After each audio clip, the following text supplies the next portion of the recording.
If we would like to characterize our job or job of someone else, we can use the job characteristics model. And yes, I know it looks very hairy right now from the beginning, but as you will see, it is quite a straightforward model and it really makes sense.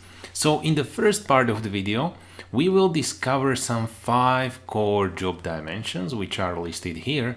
And then as you can see, we have our core job dimensions stated over here. And from them, we will try to relate these to the critical psychological states of a worker. And finally, what do these critical psychological states have to do with personal and work outcomes?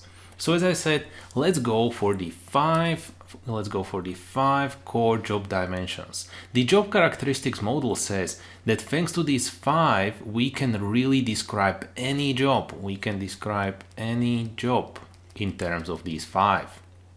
So the first is the skill variety. This is the degree to which a job requires a variety of different activities.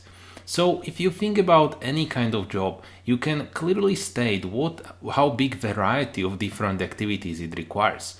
So that let's think of an example of a carpenter. And this carpenter is making let's say tables. It's making tables. Now the question within the skill varieties is this carpenter making the wall table or is he performing just some frictional, some partial task?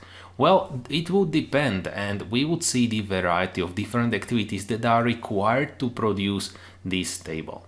Secondly, task identity. This is the degree to which a job requires completion of a wall and identifiable piece of work.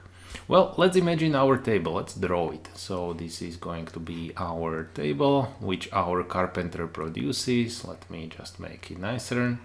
So this is our table. And now the question is the carpenter really producing the wall table or just some part of it? So in case of a task identity, if our carpenter is producing, let's say, only this small tiny part of a table, well, that is not really a wall and identifiable piece of work, so then task identity is low. However, if the person is producing the wall table, then the task identity is going to be high because he is producing the wall and identifiable piece of work. Thirdly, we have a task significance. Is the degree to which a job has an impact on the lives or work of other people. So that if an employee, if this worker is really feeling that his task, his job is significant for other people because it will have impact on them.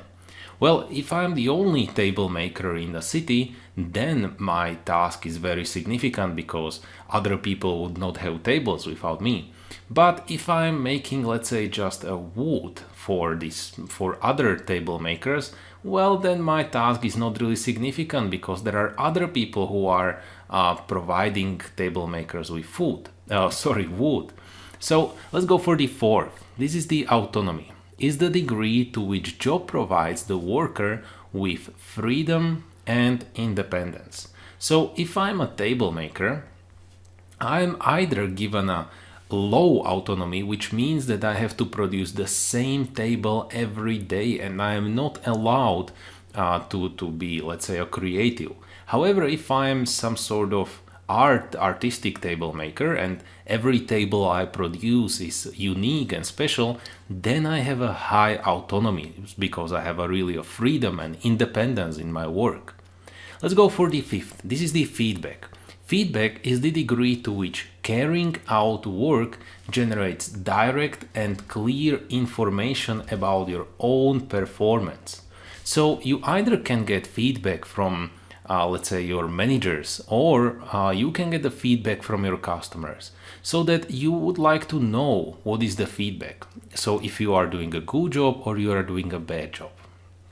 Now, when we have listed these 5 core job dimensions, we can look at the model itself. So as we have mentioned, these core job dimensions are going to have impact on some critical psychological states. So that is the first one. Here we have the second one. And here we have the third one. And then, well, let's look at it right now as it is. As you see, the first three, the skill variety, task identity, and task significance, have something to do in common. So they are going to be together because they all have an impact on the experienced meaningfulness of the work.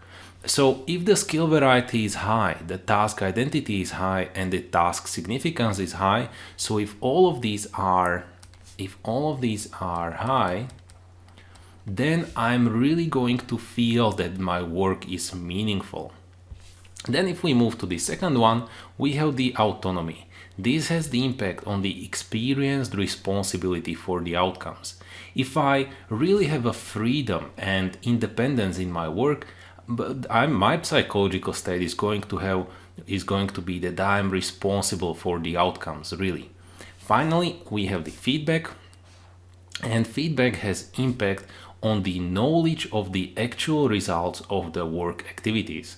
So that if either my manager or my customers are providing me with the feedback, then I'm going to have a knowledge about the results. Now, all of these critical psychological states are going to have an impact, and let me draw it this way.